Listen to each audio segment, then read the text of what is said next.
C'est l'époque des festivals, un festival d'ondes électriques, c'est ce que nous propose aujourd'hui Maud Bigand dans son émission Touche pas à mon compteur, l'émission qui ne veut pas de compteur vert pomme moche. Alors, tout ça, peut-être pour en s'appuyant sur justement des rapports, parce qu'on a bien compris que les communes avaient des motivations différentes les unes les autres aussi de vouloir sortir, enfin celles qui le font, de vouloir sortir Linky de, de leurs espaces. Certes. Il y a la question sanitaire, jamais tranchée, rapport contre rapport, vérité contre vérité, étude contre étude.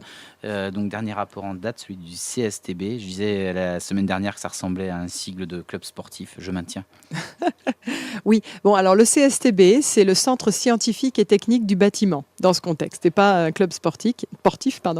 Alors, le Centre scientifique et technique du bâtiment, qui avait été, on va dire, sollicité par l'ANSES pour sortir... L'ANSES, oui, encore non, mais un en fait, sigle. quand je chambre les sigles, c'est parce que j'en ai marre des sigles et que les auditeurs ne comprennent pas ce que sont les sigles. Oui, j'espère que celui-là, il commence à le savoir parce qu'on en a parlé quand même assez souvent. Ouais, mais ils n'ont pas l'abonnement, hein.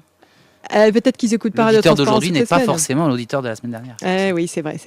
Bon, alors, c'est l'Agence nationale de sécurité sanitaire. Donc, l'ANSES avait demandé au CSTB de faire des mesures dans les logements, notamment, et en laboratoire, visiblement, concernant l'exposition entraînée par le Linky et surtout le CPL, le courant porteur en ligne, dans les logements.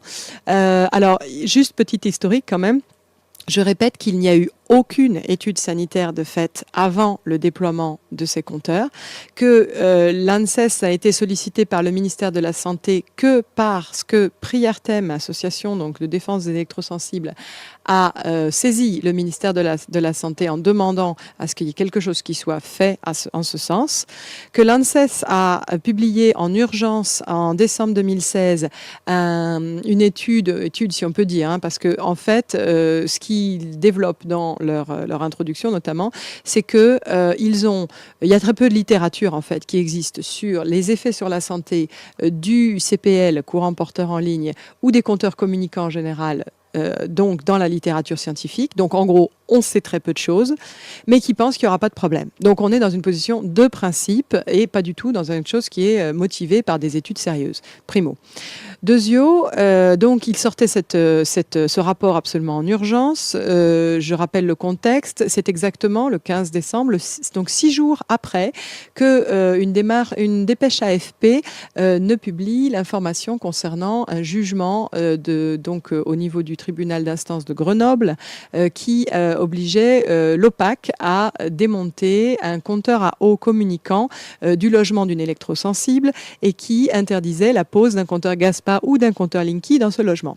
Ça ressemble plutôt, cette sortie précipitée du rapport de l'ANSES le 15 décembre dernier, à un contre-feu rapide que l'on essaye de mettre pour limiter les dégâts. Sachant qu'en plus, à ce moment-là, ils avaient bien dit que tous les rapports, toutes les informations n'étaient pas rentrées, notamment celles des informations du CSTB, et que on verrait par la suite si ça complète ou infirme ce qui avait été dit jusque-là. Donc, il y avait visiblement urgence à sortir quelque chose, même si tout n'était pas prêt. Et alors, en termes de date, puisque justement on se pose un peu la question, ce fameux rapport du CSTB, en fait, il vient plus ou moins d'être rendu public. Ça fait environ 1 mois, donc d'accord, donc c'est juste avant l'été. C'est bizarre parce qu'en fait, bon, je me le suis procuré ce rapport et quand on regarde, il est daté du 27 janvier. Alors on se demande un peu ce qui s'est passé entre le 27 janvier et puis le mois de juin, quoi. Hein, en gros, est-ce qu'on aurait plutôt voulu retarder la chose pour que ça sorte au moment où, en gros, tout le monde part en vacances? Pratique la technique de faire les choses pendant que les gens partent en vacances. Voilà. Alors, pour que vous sachiez un peu ce qu'il y a dedans, je vais vous donner un petit peu quelques petits éléments, hein, glanés par-ci par-là. Ce qui est majeur dans ce rapport, en fait, c'est que on remarque que le CSTB confirme ce qui avait été dit par un certain nombre d'associations depuis longtemps, comme l'association Next Up par exemple, ou comme par exemple le rapport qu'avait publié le collectif Touche pas à mon compteur, c'est nous, le collectif Stop Linky Air Toulonnaise, par l'intermédiaire d'un ancien électronicien, Monsieur Tricone, qui avait mesuré, donc avec tous les appareils qui vont bien, notamment les oscilloscopes et autres, ce qui se passait vraiment dans les logements, et qui avait prouvé que non, le CPL ne s'arrêtait pas au compteur, contrairement à ce qu'Enedis a prétendu, Pour cela, je vous invite à regarder l'article ERDF veut convaincre les usagers inquiets mais ne déroge pas, un article qui date du 5 février 2016. D'accord, où le directeur territorial du Var, à cette époque, avait annoncé qu'effectivement, le signal ne rentre pas dans la maison. D'accord, ça c'est fort. Hein. Donc c'est écrit noir sur blanc, ils avaient prétendu le contraire, et effectivement, eh bien, c'est faux. Je pense qu'ils le savaient depuis le début. L'idée générale aussi de dire que le CPL, sous-entendu, hein, le CPL ne serait finalement utilisé que quelques secondes par jour lors du passage de transmission des relevés entre minuit et 6 heures du matin, par exemple, eh bien, ceci est également complètement faux. C'est pas tout à fait mentir, là, c'est mentir par omission. C'est-à-dire qu'en fait, on se concentre sur la notion de relevé, mais on se garde bien de préciser ce que le CSTB a confirmé, c'est-à-dire que les compteurs communiquent entre eux. Les compteurs sont associés ensemble, en fait, par exemple, par grappe de 50 compteurs avec un même concentrateur et passent leur temps entre eux et avec le concentrateur à s'envoyer des signaux type ping-pong du genre tout va bien, oui, tout va bien, hein, en gros. Ces trames que le CSTB estime, enfin mesure apparemment à 4 ou 6 séries d'ondes par minute, eh bien, sont en permanence 24 heures sur 24. C'est pas du tout uniquement quelques minutes par jour ou quelques secondes par jour pendant la nuit, quoi. Donc, certes, on focalisait l'attention des gens sur la périodicité du relevé, en sous-entendant, en impliquant, sans vraiment le dire, que le CPL ne serait utilisé que pour les relevés, alors que le CPL est utilisé en permanence pour cette communication, justement, de tout va bien, oui, tout va bien, de cet effet ping-pong de ces compteurs reliés en grappe à un même concentrateur. Donc, en gros, on a pris les gens pour des billes, quoi. Et en plus, effectivement, on a prétendu que c'était très, très ponctuel, ce qui n'était pas le cas du coup. Alors, ça, c'était, je répète, la deuxième communication, parce que la première, c'était carrément, il y en a pas dans le logement, ça s'arrête au compteur. Donc là, c'était vraiment, vraiment mentir pour le coup. Alors ensuite, au niveau de ce que rapporte le CSTB, eh bien, ils estiment qu'on peut avoir jusqu'à 250 fois plus de champs magnétiques autour des câbles que sans le CPL. Mais ils disent tout de suite, oui, mais on est très, très en dessous des normes. OK ? Donc, très en dessous des normes, ben, ça serait que, donc, il n'y a pas de problème, il n'y a pas de risque. Alors, voilà, je répète, on est très, très, très en dessous des normes, mais les normes sont énormes, elles ne protègent de rien. Et c'est exactement pareil que pour les antennes relais. Je rappelle le petit historique des normes des antennes relais. Ça a été pris le 3 mai 2002, entre les deux tours de l'élection présidentielle, juste au moment où tout le monde faisait ses cartons. Au moment où, justement, c'est Yves Cochet qui le dit dans le reportage Mauvaises ondes, au moment où, d'ailleurs, beaucoup de lobbies, souvent, font passer un petit peu les choses impopulaires rapidement et en douce, entre les deux tours ou juste avant la passation de pouvoir. Donc là, l'idée, c'était que ces normes très peu contraignantes, déjà à l'époque, par rapport aussi à beaucoup d'autres pays européens, eh bien, ont été passées très rapidement et ne sont pas du tout protectrices. Pareil ici pour tout ce qui est champ électrique et champ magnétique. Ça correspond à des choses qui ne sont pas du tout protectrices et certaines personnes en souffrent. Alors, vous vous souvenez d'Agnès Delahaye, la personne de l'article SOS pour retirer leur compteur Linky ? Oui. Oui, ça te dit quelque chose, d'accord.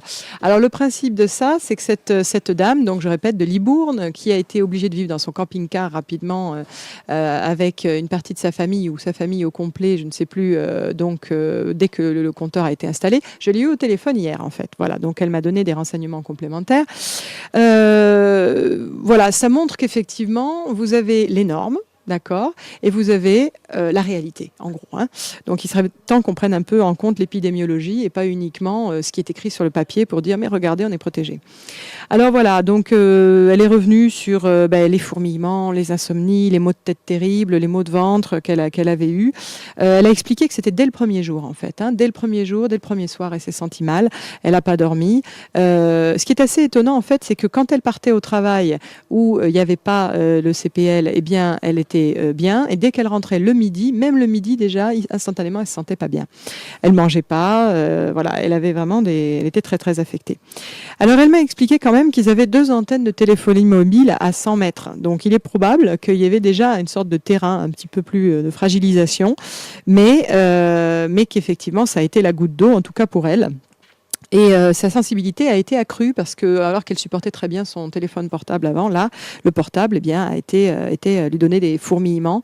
Alors là, elle s'est mise au vert un petit peu en vacances pour quelques jours, et du coup, ça va mieux. Elle supporte à nouveau son portable, mais effectivement, vous voyez que généralement, c'est le cas pour beaucoup d'électrosensibles. En fait, quand on commence à avoir les premiers symptômes, eh bien, généralement, ça ne s'arrête plus, quoi. On peut aider à limiter les choses en limitant son exposition, mais on ne revient jamais à son seuil de tolérance antérieur. Voilà, donc elle a son ancien compteur, ou un ancien compteur qui a été remis le 16 juin. Elle a senti un léger mieux, et puis ses voisins ont accepté le compteur Linky, moyennant quoi, effectivement, visiblement, elle a eu à nouveau des symptômes plus forts, peut-être parce que le Linky des voisins communiquait en permanence avec la grappe des compteurs autour, et envoyait également dans son système donc les trames dont parlait le CSTB. Mais effectivement, sa situation s'était quand même améliorée. Et puis, il y a quelque chose dont il faut qu'on parle, c'est les filtres. Parce que les personnes qui se sentent très mal souhaitent effectivement mettre des filtres. Ce problème, c'est de savoir ceux qui sont de bonne qualité, ceux qui vont agir, et puis peut-être que tout le monde n'a pas la même sensibilité à tel ou tel filtre. Donc elle, par exemple, elle a essayé le filtre Zen de Biovolt, mais malheureusement, elle se sentait mal avec ce filtre. Donc, avant de vous précipiter sur un filtre cher, essayez de tester voilà, telle ou telle solution. En particulier, là, je crois que le filtre vaut 600 €. Voilà, faites-vous le prêter d'abord pour voir si ça vous convient ou pas. Et en tout cas, c'est quand même un peu bizarre parce que ça ne devrait pas être aux usagers de gérer ce filtre. D'autant que, je vous le dis, c'est assez incroyable.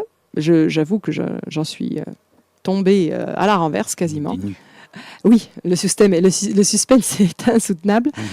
Eh bien, alors, selon apparemment un document de la CRE, la Commission de régulation de l'énergie, en juin 2011, dans un dossier de l'évaluation de l'expérimentation Linky, basé sur donc une évaluation dans la phase de test, sur 300 000 compteurs, elle disait en fait que eh bien, l'usage du CPL devrait s'accompagner de la pose de filtres, mais que la taille du compteur Linky ne le permettait pas.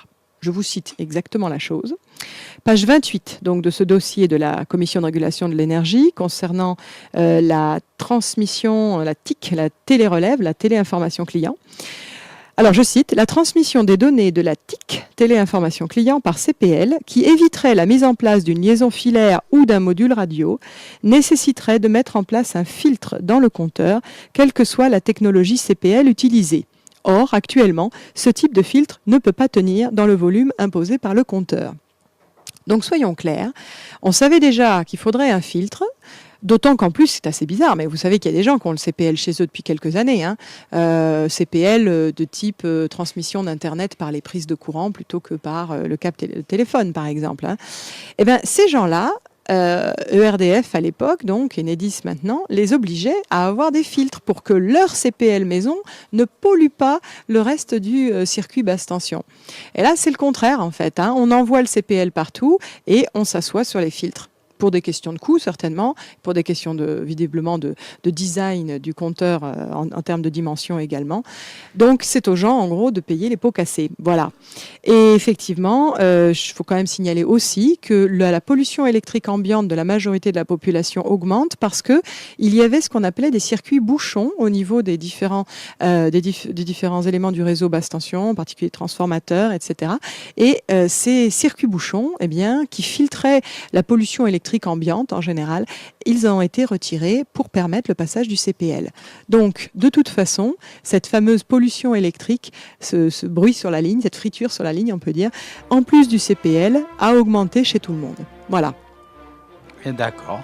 Ça, c'est ce que nous apprend le rapport du CSTB et tout ce qu'on peut en déduire. Eh bien, je crois que c'est avec ça que nous allons devoir clôturer l'émission d'aujourd'hui, Maud. D'accord, on parlera des antennes 5G la semaine prochaine. Les antennes 5G qui vont arriver en France, qui sont déjà un peu arrivées. Mais pas... et qui sont testées à Annecy. Mais pas dans nos grottes. Pas encore dans nos grottes, heureusement. À bientôt, Maud. À bientôt.